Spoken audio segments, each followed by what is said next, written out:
cabang ilmu yang mengkaji interaksi antara faktor stres psikologis yang berpengaruh terhadap respon imun, pengaruh stres psikologis terhadap perubahan respon imun, serta manifestasi berbagai penyakit yang diperantarai oleh sistem imun terhadap beberapa aspek seperti psikis, ekonomi, dan sosial.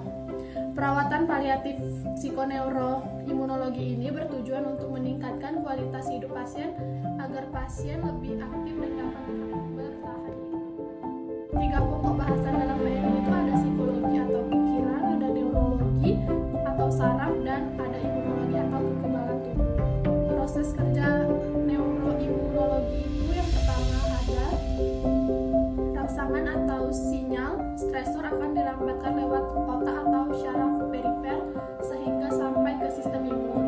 Kemudian saat sampai di sistem imun maka akan terjadi perubahan ketahanan tubuh sehingga sistem imun itu menurun. Yang ketiga, terjadi peningkatan kerentanan infeksi dan metastase kanker. Yang keempat itu kortisol yang berpengaruh pada sistem imun.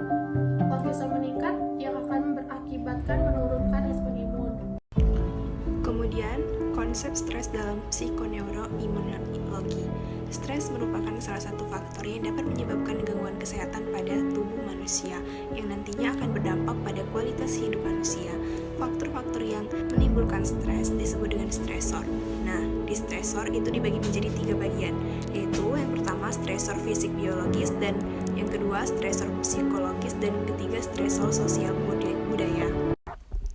Kemudian ada stres dan stresor. Stres sebagai pengalaman emosional negatif disertai dengan perubahan reaksi biokimiawi, fisiologis, kognitif, dan perilaku yang bertujuan untuk mengubah atau menyesuaikan diri terhadap situasi yang menyebabkan stres. Kemudian, faktor-faktor yang dapat menimbulkan stres itu disebut dengan stresor. Kemudian berdasarkan sumbernya, stresor dibagi menjadi 2, yaitu stresor internal dan eksternal. Untuk internalnya itu berasal dari dalam diri seseorang, misalnya demam, kondisi seperti kehamilan atau menopause, atau suatu keadaan emosi seperti rasa bersalah. Kemudian, eksternal itu berasal dari luar diri seseorang, misalnya perubahan dalam suhu lingkungan, perubahan dalam peran keluarga atau sosial, tekanan dari pasangan.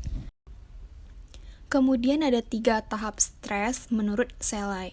Pertama ada alarm stage atau waspada atau labil, yang merupakan reaksi awal tubuh dalam menghadapi berbagai stresor. Kemudian yang kedua ada adaptation stage atau eustress, yaitu tubuh mulai beradaptasi dengan adanya stres dan berusaha mengatasi dan membatasi stresor. Kemudian yang ketiga ada exhaustion stage atau kelelahan atau distress, yang mana artinya itu adalah adaptasi tidak besar dipertahankan yang disebabkan karena stresor yang berulang atau berkepanjangan sehingga stres berdampak pada seluruh tubuh.